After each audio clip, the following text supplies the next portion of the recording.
I'm welcoming also people who are online, which is wonderful because we're really quite a rich audience today. I mean, there are advantages to being at home, but the few disadvantages I'll point to is the fact that first of all, we'll have great food here. We'll have great company, and we'll also have a collective experience of adversity as a cold air blows through this auditorium, which is really being an issue which we haven't been able to resolve. So we might have to stop in between talks for you to do a bit of exercising and running around. But we rest assured that it'll be like warm and heated conversations will compensate for that. So Research Day is really one of the proud moments of our year. Vraiment une opportunité qu'on a chaque année de se sentir fier du travail qui se fait ici, just the quality of the work that we do at the JGH. It's no secret that starting with Raymond Prince and Doctors Woodcower and Freed, continuing under the luminary leadership of Lawrence Kermeyer, really McGill has been the cradle of transcultural psychiatry with the JGH as its home. So, on a eu la chance d'avoir ici vraiment le berceau de la psychiatrie transculturelle. And so from defining cultural psychiatry, the formulation process, the consultation, its impact, and the consideration of its trajectories across the lifespan has really made the division of social and transcultural psychiatry an international hub and for clinical practice and research, and a lighthouse really to gather and mix so many researchers and clinicians from the international community of the highest level. Vraiment un plaisir d'avoir ici une sorte de rassemblement, un croisement de tellement de chercheurs et de cliniciens avec une vision de la psychiatrie transculturelle rassemblés sous la direction continue du docteur Lawrence Kermeyer, commençant avec les racines à l'hôpital et la division de psychiatrie transculturelle à l'Université McGill. So today we have three pillars, really. It's not exaggeration, really, presenting really a small sample of their work and what a treat it'll be. So I'm just welcome everybody and thank you for making this day again the way it is. Have a good conference. Thank you, Ashley. I also wanted to thank the Gustave Le Vinci Foundation for financially supporting Research Day since its inception. So this is the 19th Research Day, and Anita David in particular for generously supporting our Research Day through this foundation for the first 14 years of the event before she sadly passed away, and then her nephew Norman Hacker had taken over and had been supporting Research Day the last few years. Also Alexandra Francois as the research admin officer for her assistance in making this happen. And this is Alexandra's second Research Day since joining us. And I'd like to thank you for all your enthusiasm and initiative in helping make this happen. Yeah, and taking care of all these important details. And of course, thank you all for braving the colds, an uncharacteristically cold early December day, like a January day, making it here.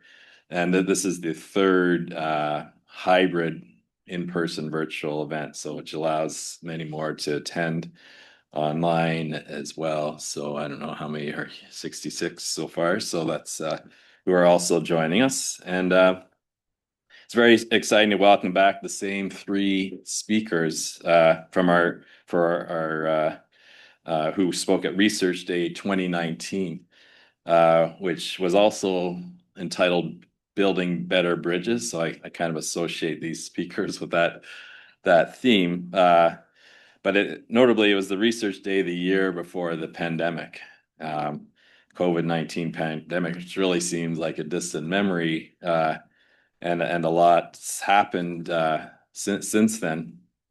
And one of the things that happened in shortly after the pandemic started was the Black Lives Movement, which was interesting. This book, because I found particularly interesting because it kind of trying to see, well, where does my own work on perfectionism and vulnerability to depression and anxiety, how does it fit in with this work on cultural um, psychiatry in that. And so this was one of the books quotes: "The politics of disposability is part and parcel of the current neoliberal moment. The logic of the market shapes every aspect of our lives.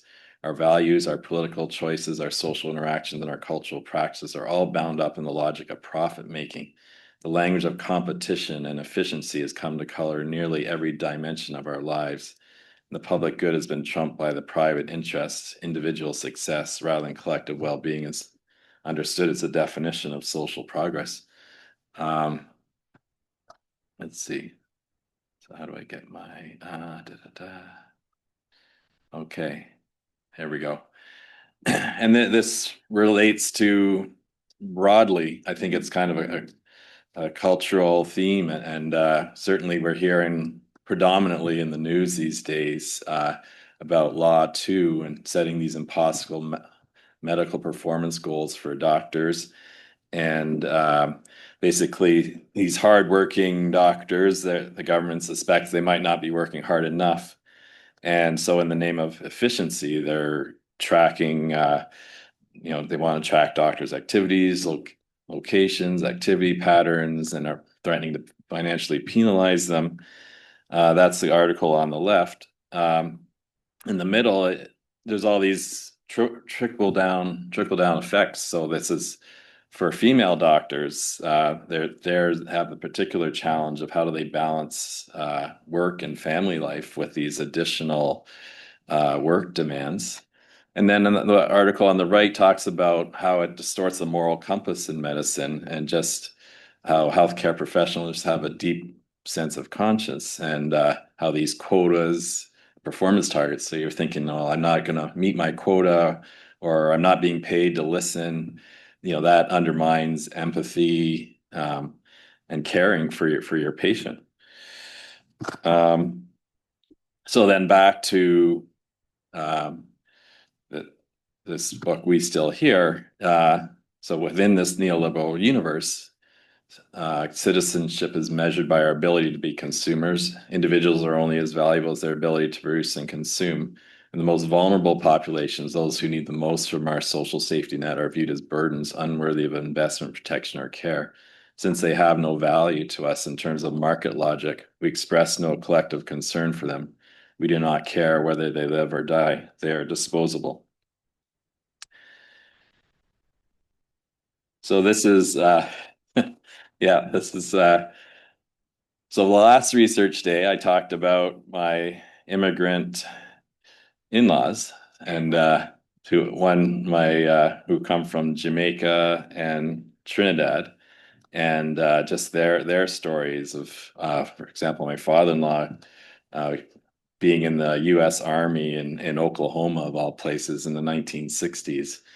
And then out of that, we met my wife here at the Jewish General, and we had this is our younger daughter here.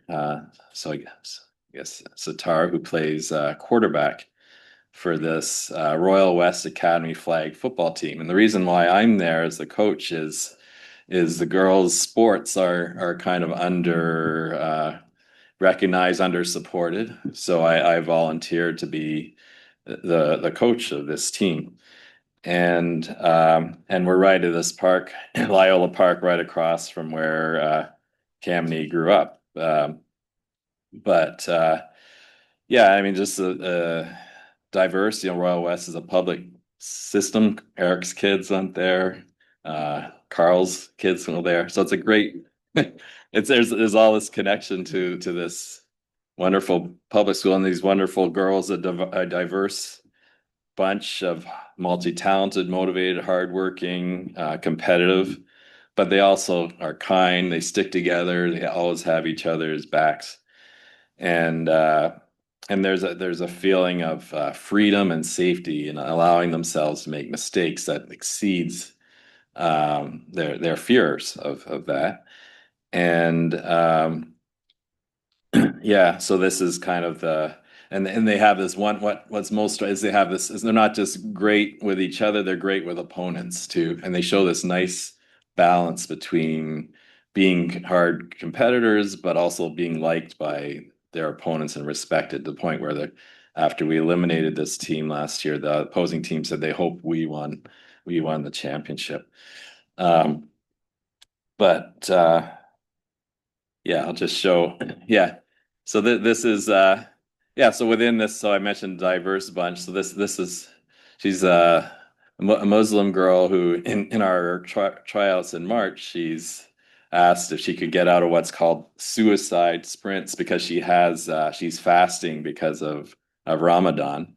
And yeah, a girl from the Caribbean as well. And so this is what's important in this is what happens, supporting each other when things go wrong. And so we're going to watch our daughter Satara, who's mortified. Cam told her this morning that she was mortified I'd be talking about her this morning. And she scored a lot of points. But here's a case where she makes a mistake, and watch these girls come to her support.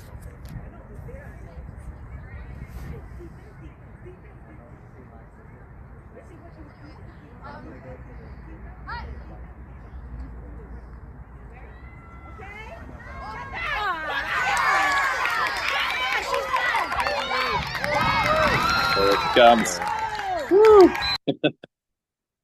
Okay. So anyway, so the quote was, as I reflect on the current moment, I see a widening sky of possibility. We are dreaming together, envisioning a free and safe world where we finally turn to each other rather than on each other. And so with this theme in mind, let's move on to introduce three speakers from the Lady Davis Institute, who will present their research covering different perspectives on integrating culture and context in person-centered care and community mental health. So we have Dr. Lawrence Kermeyer, who'll present his work on cultural formulation and complex systems thinking in developing an eco-social approach. Dr. Eric Jarvis will present his work on culture and psychosis. Dr. Cecile Rousseau will present her work on social polarization and violence. And Dr. Pascal Chavanez will act as the discussant.